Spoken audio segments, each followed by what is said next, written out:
அல்லேலூயா, அல்லேலூயா, ஆமென், ஆமென்.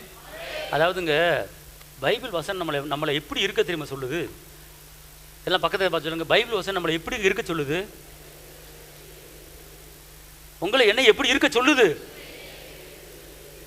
ரோமர் 12:11-12 எடுத்து வாசிங்க.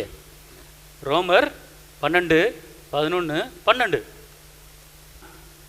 அசதீராமல் ஜாக்கிரதையா இருங்கள், ஆவியில அனலா இருங்கள், கர்த்தருக்கு என்ன செய்யுங்க? ஊழியம் செய்யுங்க. நம்ம ஆவியில அனலா இருந்தோம்னா அந்த அனலை வச்சுக்கிட்டு நீங்க சும்மா இருக்க மாட்டீங்க. நீங்க கர்த்தருக்காக என்ன செய்வீங்களா? ஊழியம் செய்வீர்கள். அல்லேலூயா, அல்லேலூயா. அப்ப நமக்குள்ள ஒரு அனல், ஒரு அபிஷேகம், ஒரு பவர் எப்போதுமே கொழுந்து விட்டு அது எரிந்து கொண்டே இருக்க வேண்டும். ஆமென், அல்லேலூயா. அதுதான் ஆவியில என்ன செய்யணும்? அனலா இருக்கணும் எப்போதுமே. ஆவியில அனலா இருந்தீங்கன்னா ஊழியம் செய்ய முடியும். ஆமென், அல்லேலூயா சொல்லுங்க. அல்லேலூயா. நம்பிக்கையிலே சந்தோஷமா இருங்கள், உபத்திரத்திலே பொறுமையா இருங்கள், ஜெபத்திலே உறுதியாக தரித்திருங்கள். ஜெபத்திலே உறுதியா தரித்திருங்க, நம்பிக்கையில பொறுமை. நல்லா கவனிங்க. நீங்க வாழ்க்கையில செழிப்பா வரணும், நீங்க உயரணும். அதுக்கு ஒரு காரணம் இருக்கு, பார்த்துக்கொள்ளுங்க. அதாவது கர்த்தருக்கு ஊழியம் செய்யும் போது இந்த வசனத்தை திருப்பி நீங்க வாசிங்க பார்ப்போம். அதாவது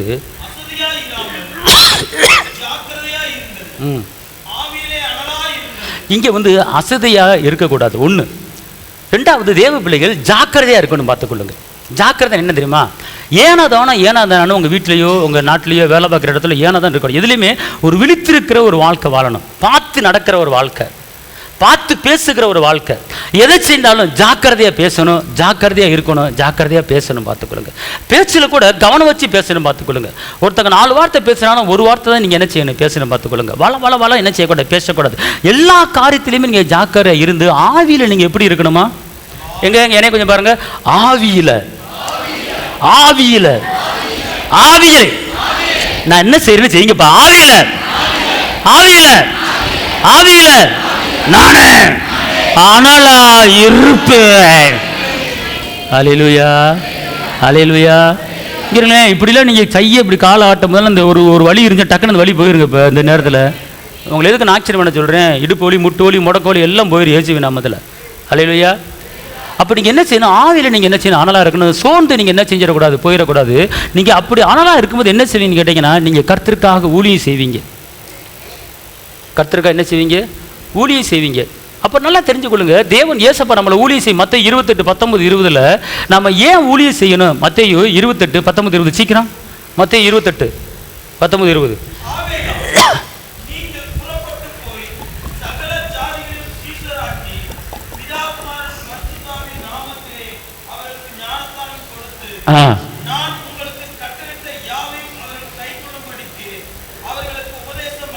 இப்ப கர்த்தருடைய ஆண்டவராக இயேசு சொல்றாரு, நீங்க சகல ஜாதிகளுக்கும் போய் என் கட்டளைகளையும் என் கற்பனைகளையும் என் அற்புதங்களையும் என் அதிசயங்களையும் நீங்க என்ன செய்யுங்க?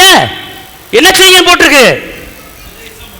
உபதேசம் பண்ணுங்கள், உபதேசம் பண்ணுங்கள், சொல்லுங்கள், பேசுங்கள்.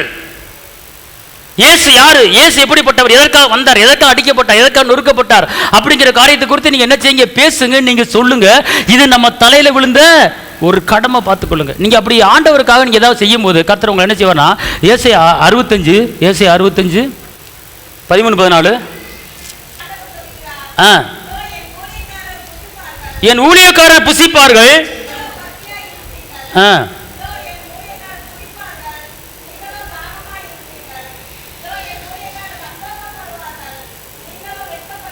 இதோ என் ஊழியக்காரர்,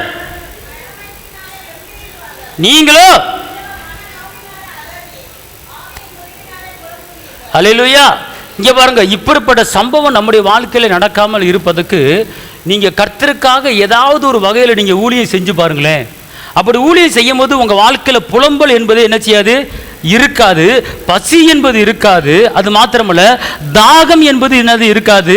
அதாவது நீங்க துக்கம் என்பது உங்க வாழ்க்கையில் என்ன செய்யாது, இருக்காது. கர்த்தருக்காக ஏதாவது நீங்க ஒரு ஊழியம் செஞ்சு பாருங்க. அது மாத்திரம் ரோமர் 14:18 என்ன சொல்லுது வாசிங்க. ரோமர் 14:18.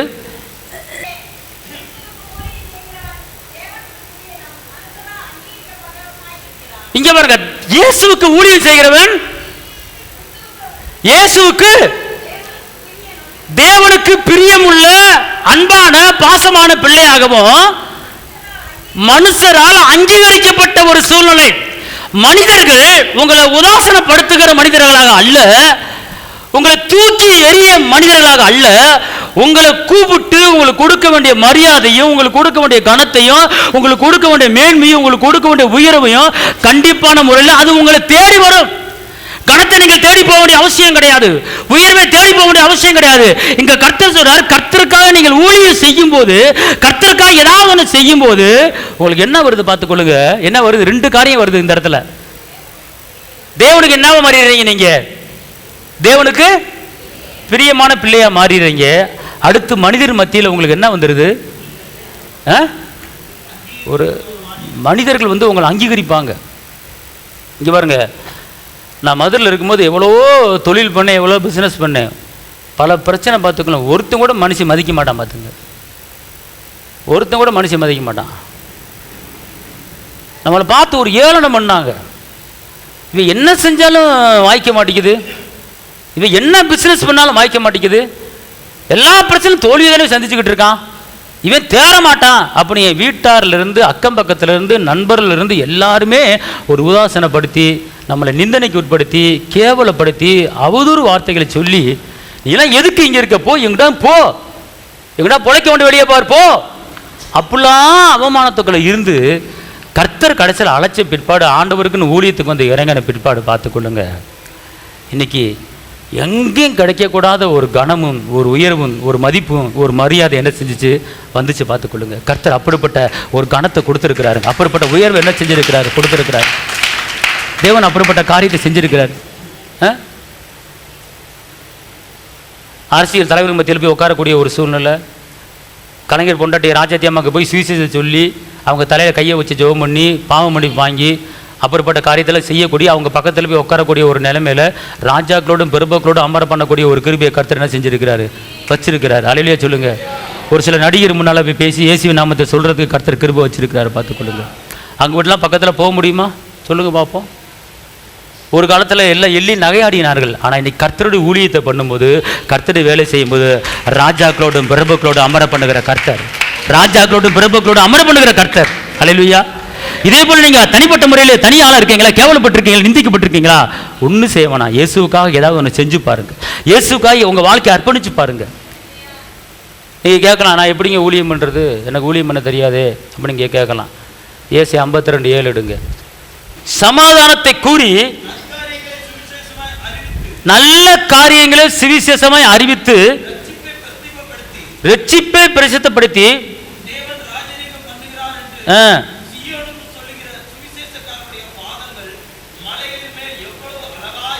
சுவிசேஷம் சொல்லுகிறவனுடைய காலு பாதம் எவ்வளவு அழகா இருக்கு. அல்லேலூயா சொல்லுங்க, அல்லேலூயா சொல்லுங்க. ஏங்க உங்க பாதத்துல ஒரு சில பாதத்தை, காலு பாதம் தெரியுமா, கால் பாதம் வெடிப்பா இருக்கும், பார்த்துருக்கீங்களா? நான் என்ன சொல்றேன், பாதத்தில் யாருக்காவது வெடிப்பு இருக்கா, கோடு கூட இருக்கா உங்க ரெண்டு பாதத்துலையும்? நீங்க ஒன்றும் செய்யவேணா, இயேசுவின் நாமத்தை சுவிசேஷமா 4 பேர்த்தை அறிவிச்சு பாருங்க. அவங்க பாதத்தில் கோடு கூட இருக்கிற அந்த பாதம் அழகான பாதமாய் அது மாறிவிடு. இதுதாங்க மருந்து. ஆமென் சொல்லுங்க. அல்லேலூயா.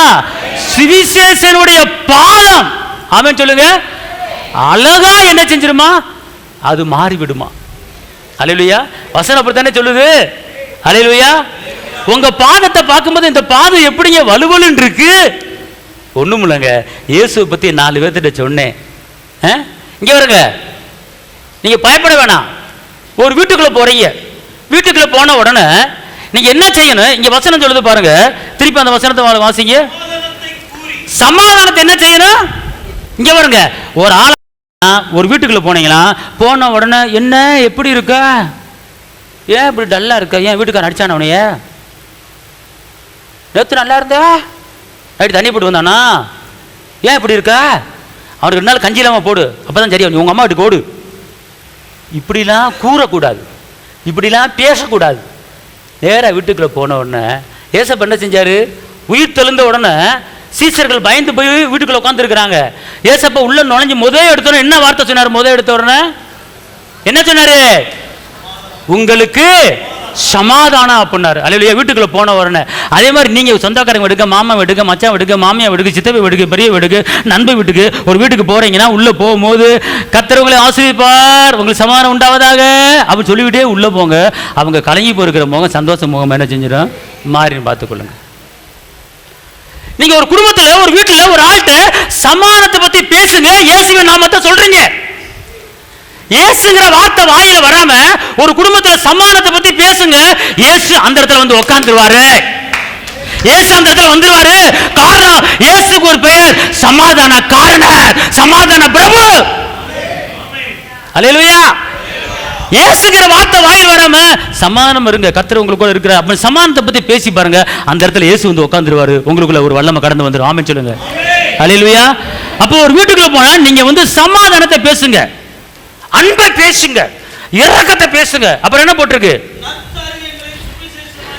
நல்ல காரியங்களை, நல்ல காரியங்களை காஸ்பல் சுவிசேஷம் என்ன செய்யுங்க? அறிவிங்க. ஆமென் சொல்லுங்க. அல்லேலூயா. இப்போ நான் ஒரு வீட்டுக்குள்ள போறேன், வீட்டுக்குள்ள போனா ஒரு துக்க வீட்டுக்குள்ள போறேன். நான் இந்த வீட்டுக்குள்ள போறேன், ஒரு துக்க வீட்டுக்குள்ள போறேன். அவங்க கண் கலங்கி அழுதுகிட்டு இருக்கிறாங்க. நான் உள்ள நுழைஞ்சிறேன்.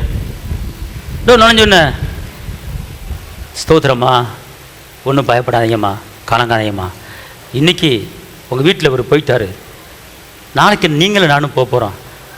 அவர் பரலோகத்தில் எவ்வளோ சந்தோஷமாக இருக்கார் தெரியுமா? இளையப்பாறத்தில் எவ்வளோ அன்பாக இருக்கார் தெரியுமா? இங்கே பிக்கல் போடுங்களேன், அரிசி பருப்பு பொண்டாட்டி போட்டு மண்டையை போட்டு உடச்சிக்கிட்டு இருப்பார், நிம்மதியாக போய் சேர்ந்துட்டார் அவர். அதனால் கவலைப்படாதீங்க, அதனால் கவலைப்படாதீங்க. கோதுமை மணி நிலத்தில் விழுந்து மடிந்தால் வழியே பலன் கொடுக்காது. இனிமேல் உங்கள் குடும்பம் நல்லா இருக்க போதுங்க. உங்கள் பிள்ளை கல்யாணம் ஜாம்ஜாம் நடக்க போதுங்க. பெரிய உங்கள் வாழ்க்கையில் அற்புதம் நடக்க போதுங்க.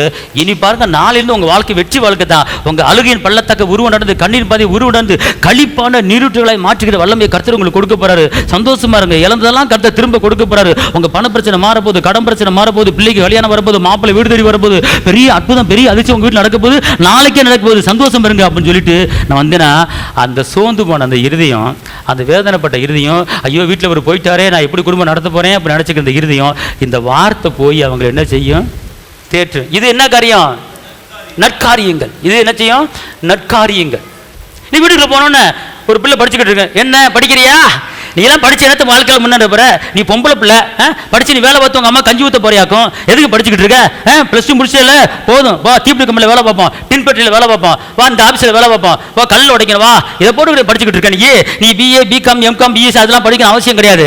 அவனுக்கு படிச்சு முடிச்சு உனக்கு கல்யாணம் முடிச்சு புரிச்ச வீட்டுக்கு அனுப்ப விட்டு படிச்சுக்கிட்டு இருக்காங்க. நீ போய் பிளேனா ஓட்ட போற, ஒன்றும் படிக்க வேணா, விடு சும்மா விட அப்படின்னா அந்த பிள்ளை படிக்கிற ஆசையில் இருக்கு. அவங்க அம்மா அப்பா பிள்ளையை படிக்க வைக்க நினைப்பு இருப்பாங்க. நீ போய் உள்ளே போய் ஆட்டையை குழச்சி விட்டு வந்துடக்கூடாது. இப்படி குழச்சி விட்டு வந்தாலே நற்காரியம் கிடையாது. நீ இந்த மாதிரி நல்ல படியுமா, கர்த்தர் உங்களை இருக்கிறமா, நீ படித்து பெரிய ஆள் ஆகணும். உங்கள் அப்பா அம்மா தான் படிக்கல, நீ படிக்கணும். நீ படித்து உங்கள் அப்பா அம்மாவுக்கு சம்பாரிச்சு போட்டு நீ சொந்த வீடு கட்டி நீ பெரிய ஆள் ஆகி வெளியே புறப்பட்டு போய் கொளுத்து கண்டுகள் போல் வளர போகிற. நீர்க்கால் ஓரமாக நடப்பட்ட இலை இருக்கிற மரத்தை போல் செலுத்தி வளர போகிற. நீ பொம்பளை பிள்ளைன்னு பரவாயில்ல, நான் ஆம்பளை பிள்ளை இல்லாத குறையை நீ தீர்த்து வைக்க போகிற. நீ ஒரு ஆள் உங்கள் குடும்பத்தை நடத்துறதுக்கு ஆண்டவர் பலனை கொடுத்துருக்கு, ஞானத்தை கொடுத்துருக்காரு. நல்லா படி, இன்னும் படி, படிச்சுக்கிட்டே இரு, பெரிய வேலை ஒன்று தேடி வரப்போகுது. அப்படின்னா அந்த வீட்டுக்கு நற்காரியத்தை என்ன செய்கிறேன் சொல்கிறேன். இதை விட்டு நான் வேற மாதிரி சொன்னா அது ஊழியம் கிடையாது, அது அட்டூழியம். இன்னைக்கு ஒரு வீட்டுக்குள்ள போனீங்கன்னா நற்காரியங்களை பேசுங்க. எந்த வீடா இருக்கட்டும் பிரச்சனை இல்லை, அது இந்து வீடா இருக்கட்டும், எப்படிப்படுவார்கள், எந்த வீட்டுக்குள்ள போனாலும் நல்லதை மட்டும்தான் அந்த வீட்டுக்குள்ள பேச வேண்டுமே தவிர அந்த குடும்பம் வேதனைப்படும்படி, அந்த குடும்பம் கஷ்டப்படும்படி, அந்த மனது வேதனைப்படும்படி எந்த காரியத்தை நீங்க என்ன செய்யாதீங்க, பேசாதீங்க. ஏமா 4 பொம்பளை பிள்ளை வச்சிருக்க, எப்படிமா கட்டி கொடுக்க போற? ஒன்றை நினைச்சா தான் எனக்கு தூக்கமே வர மாட்டேங்குது. எவ்வளவு பொருளை விடுறாங்க பார்த்துக்கொள்ளுங்க. இவங்க பிள்ளைய வச்சிருக்கனால இவங்களுக்கு தூக்கம் இல்லையா? எவ்வளவு பச்சை பொய் பேசுறாங்க பாத்தீங்களா? அப்ப நீங்க என்ன செய்யணும்? கர்த்தர் நாமம் என் புகலிடமே, கருத்தோடு நான் துதிச்சிடுவேன். யெகோவா ஈரே என் 4 பிள்ளையும் பார்த்து கொள்வார், இதை பத்தி கலங்க மாட்டேன் அப்படி நீங்க என்ன செய்யணும்? சொல்லணும். அல்லேலூயா சொல்லுங்க. அப்ப நற்காரியங்கள் நீங்க பேசும்போது நீங்க ஊழியம் பண்றீங்க. இப்போ புரியுதா உங்களுக்கு? பைபிளை தூக்கிட்டு இயேசு நல்லவர், இயேசு அற்புதர், எல்லாரும் இயேசு கிட்ட வாங்க அப்படி சொன்னாதான் ஊழியம் இல்லை. நீங்க எங்க போய் இயேசுவின் அன்பின் வார்த்தைகளை பேசுறீங்களோ, எங்க போய் இயேசுவின் சமாதான வார்த்தையை பேசுறீங்களோ, எங்க போய் நற்காரியங்களை பேசுறீங்களோ, அந்த இடத்துல இயேசு வந்துட்டாரு. அந்த இடத்துல நீங்க ஊழியம் செய்றீங்க. ஆமென். அல்லேலூயா. ஊழியம் செய்யறதுக்கு தகுதி இல்லைங்க. நல்ல காரியத்தை பேசினாலே நீங்க ஊழியம் பண்றீங்க, சமாதானத்தை பேசினாலே நீங்க ஊழியம் பண்றீங்க. ஆமென் சொல்லுங்க. அல்லேலூயா. அப்ப அதுதான் ஊழியம். பார்த்துக்கொள்ளுங்க. அடுத்து என்ன செய்யணும் கேட்டீங்கன்னா, சங்கீதம் 96:2 என்ன சொல்லுது? சங்கீதம் 96:2 ஸ்தோத்திரித்து நாளுக்கு நாள் அவருடைய ரட்சிப்பை சுவிசேஷமாய் என்ன செய்யுங்க? அறிவியுங்கள். ரட்சிப்பை நீங்கள் பெற்றுக்கொண்ட அந்த ரட்சிப்பு, நீங்கள் பெற்றுக்கொண்ட அந்த விடுதலை, நீங்க பெற்றுக்கொண்ட அந்த சந்தோஷம், நீங்க பெற்றுக்கொண்ட அந்த சுகம், நீங்க பெற்றுக்கொண்ட அந்த அற்புதத்தை நீங்கள் எப்படி எப்படி எப்படி நீங்க அறிவிக்கணும் கேட்டீங்கன்னா, கர்த்தரை பாடி அவருடைய நாமத்தை ஸ்தோத்தரித்து நாளுக்கு நாள் அவருடைய ரட்சிப்பை என்ன செய்யுங்க? ரட்சிப்பை என்ன செய்யுங்க? சுவிசேஷமா. இங்க எங்கேயாவது ஊழியக்காரன் அப்படின்னு போட்டிருக்கா? எங்கேயாவது போதகர்கள் போட்டிருக்கா? எங்கேயாவது ஆசாரியன் போட்டிருக்கா? அப்பனா இது தனிப்பட்ட நபர் கிடையாது. இது இயேசுவை சொந்த இரட்சகராக ஏற்றுக்கொண்ட அத்தனை பேர்களுக்கும் இந்த வசனம். அல்லேலூயா சொல்லுங்க. அப்ப இயேசுவுடைய ரட்சிப்பின் அனுபவத்தை நீங்க என்ன செய்யணும்? சுவிசேஷமா அறிவிக்கணும். எப்ப அறிவிக்க முடியும் அப்படின்னு கேட்கலாம். எப்பங்க இயேசுவை சுவிசேஷமா அறிவிக்க முடியும் அப்படின்னு கேட்டீங்கன்னா, அதுக்கு மாற்றுமது என்னன்னு கேட்டீங்கன்னா, கர்த்தரை முதல்ல நீங்க என்ன செய்யணும்? பாடணும். என்ன செய்யணுமா? பாடணும். அடுத்து அவருடைய நாமத்தை ஸ்தோத்திரிக்கணும். அல்லேலூயா. இப்படி துதிச்சுட்டு நீங்க போய் என்ன செய்யணும் போட்டிருக்கு? கர்த்தரை பாடி அவருடைய நாமத்தை ஸ்தோத்திரித்து நாளுக்கு நாள் அவருடைய ரட்சிப்பை என்ன செய்யுங்க? சுவிசேஷமாய் அறிவிங்கள். அல்லேலூயா. இப்போ இங்கே உட்காந்துருக்கிற அந்த முத்துன்னு ஒருத்தர் உட்காந்துருக்காரு, புதுப்பெட்டி. அந்த அக்காவுக்கு ஒரு சில கட்டுகள் இருந்துச்சு. அவங்க எப்படி இங்கே வந்தாங்க, யார் கூட்டி வந்தாங்கன்னு தெரியல, அவங்களாம் வந்தாங்க. அந்த கட்டிலிருந்து விடுதலை பெற்றாங்க. அந்த விடுதலையை அந்த ரட்சிப்பை உணர்ந்தாங்க. உடனே அந்த ஊரில் இன்னொருத்தருக்கு ஒரு பிரச்சனை வந்துச்சு, அவங்கள கூட்டி வந்தாங்க. அப்புறம் இன்னொருத்தருக்கு பிரச்சனை வந்துச்சு, அவங்கள கூட்டி வந்தாங்க. இப்போ அது மூலமாக எல்லாருமே என்ன செய்கிறாங்க? இப்போ நல்லா இருக்கிறாங்க. ஆமாம் சொல்லுங்க. இதுதான் ரட்சிப்பை பிறருக்கு என்ன செய்கிறது? அறிவிக்கிறது. நான் மட்டும் சுகத்தைப்பட்டேன், நான் மட்டும் நல்லா இருக்கேன், அது போதும் அப்படிங்கிற ஒரு சுயநலம் இருக்கக்கூடாது. நீ கஷ்டப்பட்டு இருக்கிறியா? நீ வேதனைப்பட்டு இங்கே வா, இங்கே வா, உனக்கு விடுதலை உண்டு, இங்கே வா, இயேசு உனக்கு அற்புதம் செய்வார், இயேசப்பா இங்கே இருக்கிறார், இயேசு அதிர்ச்சி செய்வார் அப்படின்னு கூட்டி வந்தீங்கன்னா நீங்கள் சுவிசேஷமாக என்ன செய்கிறீங்க? இயேசுவை பற்றி என்ன செய்கிறீங்க? சொல்கிறீங்க. பார்த்துக்கொள்ளுங்க. ஒரு சகோதரிடம் இயேசு பற்றி சொல்லி கூட்டி வரணும் நீங்கள். அப்போ தான் நீங்கள் என்ன செய்றீங்க? ஊழியம் பண்ணுறீங்க. அல்லேலூயா. இப்படி ஊழியம் பண்ணும்போது உங்களுக்கு என்ன நடக்குது அப்படின்னு கேட்டால், கர்த்தர் உங்கள் மேலே பிரியமாக இருக்கிறாரு. அது மாத்திரமில்ல, உங்களுக்கு ப்ரொமோஷன் கிடைக்குது. ஆமாவா இல்லையா? மனிதர் மத்தியில் என்ன கிடைக்குதுன்னு போட்டிருக்கு பைபிளில். எப்படி போட்டிருக்கு? என்ன வாசித்தீங்க நீங்கள்? அதான் கர்த்தர் உங்க மேல பிரியமா மாறிடுறாரு. அப்புறம் என்ன ஆகுது? எல்லாராலும் நீங்க என்னவா மாற போறீங்க? நீங்க அங்கீகரிக்கப்பட்ட ஆளா நீங்க என்ன செய்ய போறீங்க? இப்போ வந்து உங்களை ஒரு சில பேர் இது தேராத கேசு, இது உருப்படாத கேசு, இதெல்லாம் வாழ்க்கையில் முன்னேறப்பதா அப்படிங்கிற பேர் எடுத்தீங்கன்னா நீங்கள் நல்லவங்க, நீங்கள் வல்லவங்க, நீங்கள் பெரிய ஆள், உங்கள் மத்தியில் நான் நிற்கிறதுக்கு போய் கொடுத்து வச்சிருக்கணும் அப்படின்னு எல்லா மனிதர்களும் உங்களை அங்கீகரிக்கும்படி ஒரு பெரிய ஒரு உயர்வு உங்களை தேடி வரப்போகுது. ஆமாம் சொல்லுங்க. அந்த அங்கீகாரத்தை கர்த்தர் உங்களுக்கு கொடுக்குறாருங்க. இயேசுக்கு நீங்க ஊழியம் பண்ணிட்டீங்கன்னா உங்களை அவர் சும்மா விட போறதில்ல. மாத்திரமல்ல, உங்க மேல பாசமா மாறிடுறாரு, உங்க மேல அன்பா மாறிடுறாரு. மாத்திரம் எல்லா மனிதர் மத்தியிலையும் ஒரு அங்கீகாரம் உங்களுக்கு கொடுத்துறாரு. ஆமே ஆமாவா இல்லையா? உண்மையா இல்லையா? படிக்கிறீங்களா? பைபிளில் போட்டிருக்கா போடலையா? அப்போ நீங்கள் சும்மா இருக்கலாமா? நீங்கள் போகிற இடத்துல வர இடத்துல நீங்கள் ஒருத்தர் கஷ்டப்பட்டா அவங்க எக்கெடுக்கெடு போங்க அப்படின்னு விடலாமா? நீங்கள் கவலைப்படாதீங்க, இயேசு உங்களுக்கு அற்புதம் செய்ய போறீங்க, வாங்க அப்படின்னு கூட்டு பாருங்க. எத்தனை பேர் வேதனைப்படுறவங்க, எத்தனை பேர் பலவீனப்படுறவங்க, எத்தனை பேர் துக்கப்படுறவங்க, எத்தனை பேர் நெருக்கப்படுறவங்க, எத்தனை பேர் பிரச்சனை மாட்டி தவிச்சுக்கிட்டு இருக்கிறாங்க. அவங்க மத்தியில் நீங்கள் போறீங்களா, வர்றீங்களே, பேசுறீங்களே, அவங்களுக்கு ஒரு ஆறுதலான வார்த்தை, ஒரு அன்பான வார்த்தை, இயேசுவின் அன்பின் வார்த்தையை நீங்கள் சொல்றீங்களா? நீங்க சொன்னா இயேசுவுக்கு ஊழியம் பண்றீங்க. அப்படி ஊழியம் பண்ணினீங்கன்னா கர்த்தர் எல்லா மனிதர் மத்தியில உங்களுக்கு ஒரு அங்கீகாரத்தை கொடுக்கிறார், உங்களுக்கு ஒரு உயர்வை கொடுக்கிறார். ஆமென் சொல்லுங்க. அல்லேலூயா. அது மாத்திரமல்ல, சங்கீதம் 106:2 சங்கீதம் 106:2 கர்த்தருடைய வல்லமையான செய்திகளை சொல்லி அவருடைய துதியெல்லாம் பிரஸ்தாபப்படுத்தணுமா. எப்படி போட்டிருக்கு? அவர் துதியெல்லாம் என்ன செய்யணுமா? பிரஸ்தாபப்படுத்தணும். பார்த்துக்கணும். அவர் நாமத்தை மகிமைப்படுத்தணும். சங்கீதம் 96:10 என்ன சொல்லுதுன்னா, சங்கீதம் 96:10 வாசிங்க. ஆகையால்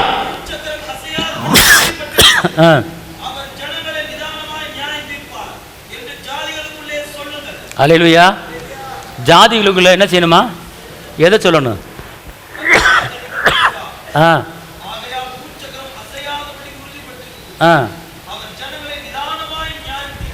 இப்போ நியாயம் திருக்கிற காலங்களில் சமயம் இல்லை. ஆனால் நியாயம் திருக்கிற காலம் ஒன்று வரப்போகுது. அல்லேலூயா. இப்போ வேலைக்கு போக சாப்பிட தூங்க, வேலைக்கு போக சாப்பிட தூங்க, நகையை வாங்க, நட்டை வாங்க, நல்ல துணிமணி எடுக்க, இப்படியே வாழ்க்கை போய்கிட்டு இருக்கு. ஆனால் என்னைக்காவது நம்ம செத்தா நியாய தீர்ப்பு இருக்குது நம்ம நினச்சி பார்த்துருக்கோமா? இன்றைக்கி மனிதர்கள் அதை பற்றி யோசிக்கிறதே கிடையாது, அதை பற்றி சிந்திக்கிறது கிடையாது. என்ன சொல்கிறார் ஏசப்பா? இந்த நியாய தீர்ப்பு இருக்குன்னு சொல்லு. என்னாச்சு? மனிதர்கிட்ட போய் நீ என்ன செய்ய? ஜனங்களுக்குள்ளே போய் சொல்லுப்பா அப்படிங்கிறாரு. ஜனங்கள்ட்ட போய் பேசியப்பா, நீ செத்துட்டா ஒன்றும் பிரச்சனை கிடையாது, உடம்பு தான் இங்கே கிடக்கும், ஆவி மேலே போயிடும். ஆனால் இயேசுனுடைய வருகையில் நியாய தீர்ப்பு இருக்குது, ஜட்ஜ்மெண்ட் இருக்குது. அந்த ஜட்ஜ்மெண்ட்டில் நீ இந்த பூமியில் எவ்வளோ பாவம் பண்ணியிருக்கிற, எவ்வளோ நன்மை பண்ணியிருக்கிற, அது எல்லாம் அங்கே லிஸ்ட்டு போட்டு வந்துடும். அதுக்கு தகுந்தாப்புல அங்கே தண்டனை இருக்கப்பா. அதனால இந்த பூமியில் நீ வாழும்போது நன்மை மட்டும் செய்ய, தீமை செய்யாத, அடுத்தவர்களுக்கு துரோகம் பண்ணாத, அடுத்தவர் வாழ்க்கையை கெடுக்காத, உண்டு வேலை ஒன்று, கர்த்தரை மட்டும் மையப்படுத்து, நன்மை மட்டும் பேசு, தீமை பேசாத, சமாதானத்தை பற்றி பேசு. இதை மட்டும் நீ பேசினா நீ செத்தாலும் பரலோகத்துக்கு வரலாம். நியாய தீர்ப்பில் உனக்கு இடம் உண்டு. அல்லேலூயா, அல்லேலூயா. அப்ப இந்த உலகத்தில் சில உலகபரமான காரியங்களுக்கு நீ இடம் கொடுக்காத. அப்ப நியாய தீர்ப்பு இருக்குன்னு சொல்லி ஜனங்களுக்குள்ள என்ன செய்ய? பேசுங்கிறாரு, சொல்லுங்கிறாரு. அப்ப நீங்கள் நான் என்ன செய்யணும்? என்ன செய்யணும்? சொல்லணும். எதை சொல்லணும்? எதை சொல்லணும்? வீட்டுக்காரனை போட்டு அடிச்சானா, அவன் நல்ல காயப்பட்டு 1 மாதத்துக்கு வராத, அவனை பார்க்காத, போ, வீட்டுக்கு வராத, ஓடு, சொல்லணும். இதை போய் சொல்லுங்க. உருப்புறது. வீட்டில் சண்டை வந்தால் சண்டைக்காராவே விரட்டணும் இயேசுவின் நாமத்தில். அல்லேலூயா. நல்லா தெரிஞ்சுக்கொள்ளுங்க. நியாய தீர்ப்பு குறித்து நீங்கள் மனிதர்கிட்ட பேசணுங்க. ரட்சிப்பு அடைஞ்ச மட்டும் பத்தாது, விடுதலை அடைஞ்ச மட்டும் பத்தாது. மரித்த பிற்பாடு நம்மளுக்கு ஒரு நியாய தீர்ப்பு இருக்கு. இந்த பூமியில ஒழுக்கமா வாழு, சமாதானமா வாழு, அன்பா வாழு, பாவம் செய்யாம வாழு, பொய் பேசாத, அடுத்தவங்களுக்கு துரோகம் பண்ணாத. இது என்னதான் தப்பு பண்ணா, என்னதான் துரோகம் பண்ணாலும் நியாய தீர்ப்புல கணக்கு ஒப்புவிக்க வேண்டி இருக்கிறது. மனுஷர் பேசி வீணான வார்த்தைகளுக்கு கணக்கு ஒப்புவிக்க வேண்டி இருக்கிறது. நீ தப்பா பேசினா கூட, நீ அநியாயமா பேசினா கூட, அடுத்தவர்கள் மனது புண்படும்படியா பேசினா கூட நியாய தீர்ப்பு இருக்கு. அப்படிப்பட்ட வார்த்தை நீ பேசாதன்னு சொல்லி மனிதர்களுக்கு, ஜனங்களுக்குள்ளே அறிவிக்கும்படி நம்மள சொல்றாரு. ஆமென் சொல்லுங்க.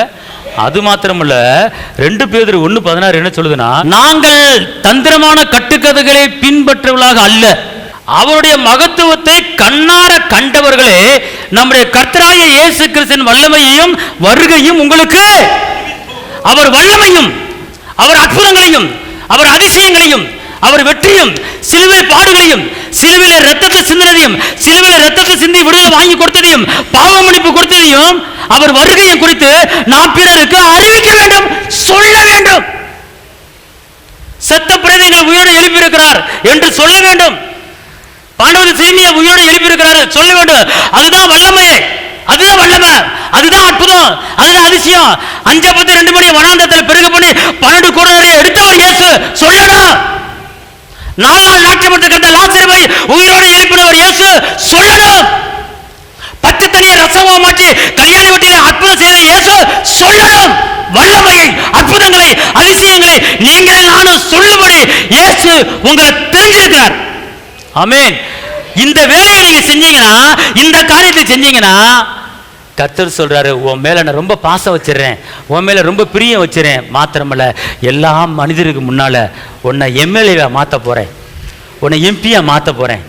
எல்லா மனிதர்களும் உன்னை பார்த்து சலாம் அடிக்கும்படி செய்ய போறேன். எல்லா மனிதர்களும் உன்னை அங்கீகரிக்க போறாங்க. உன்னை ராஜாவாக, நீ பிரபுவாக நீ மாற போற, நீ கோடீஸ்வரனா மாற போற, நீ 100 பவுன் வச்சிருக்க போற, நீ கண்ட இடத்துல கால் வைக்க இடமெல்லாம் சொந்தமாக்க தருவேன் அப்படிங்கிற நிறைய இடங்களை கொடுக்க போறாரு கர்த்தர். அப்படிப்பட்ட அதிசயம் உனக்கு நடக்க போகுது.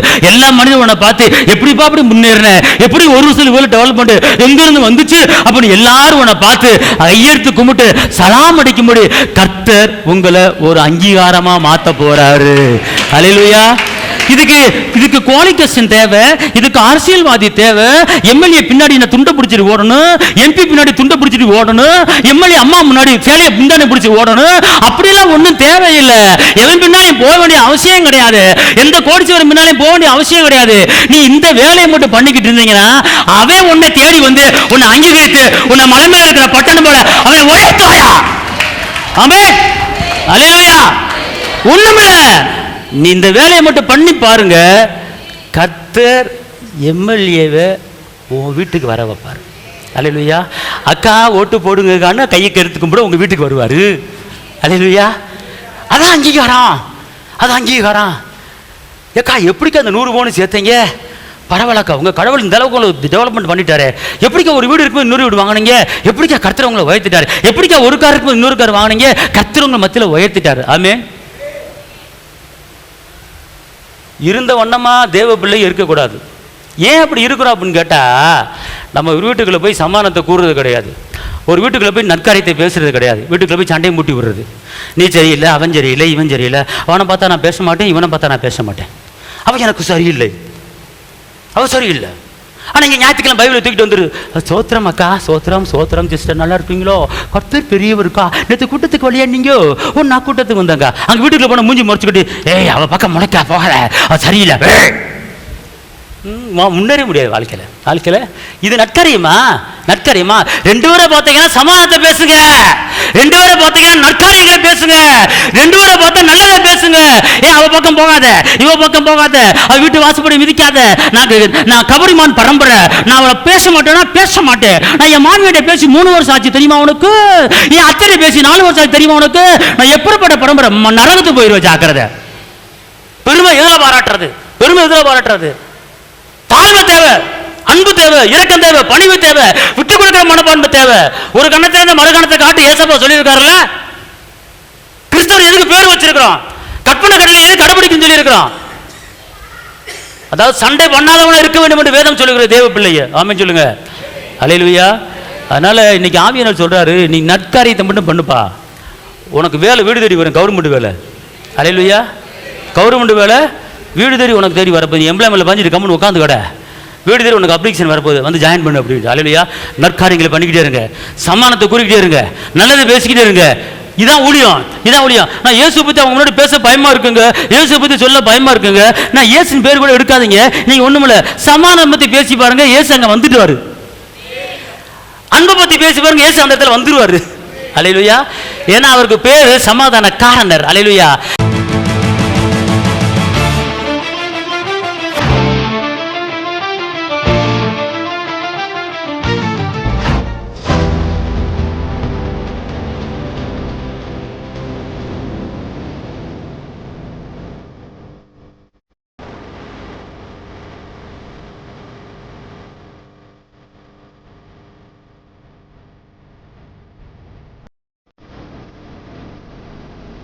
உங்கள் வாழ்க்கையில் போராட்டமா, கண்ணீரா, வேதனையா? இயேசு உங்களுக்கு அற்புதம் செய்வார். எங்களோடு இணைந்து கர்த்தரை ஆராதிக்க உங்களை அன்புடன் அழைக்கிறோம். எங்கள் முகவரி: போதகர் சி. ஜீவா, திரியேக தேவ எழுப்புதல் ஆலயம், RS Nagar, Allampatti, Virudhunagar. Cell number 9443313673. Email address jiva.boj@gmail.com. ஞாயிறு ஆராதனையின் நேரம் காலை 8:30 மணி முதல் 10:30 மணி வரை. செவ்வாய்க்கிழமை மன்றாட்டின் ஆராதனை மாலை 6:30 மணி முதல் 8 மணி வரை. வெள்ளிக்கிழமை உபவாச கூட்டம் காலை 10 மணி முதல் 12 மணி வரை. மாதத்தின் 1ஆம் தேதி வாக்குத்தத்த ஆராதனை காலை 5 மணி முதல் 7 மணி வரை.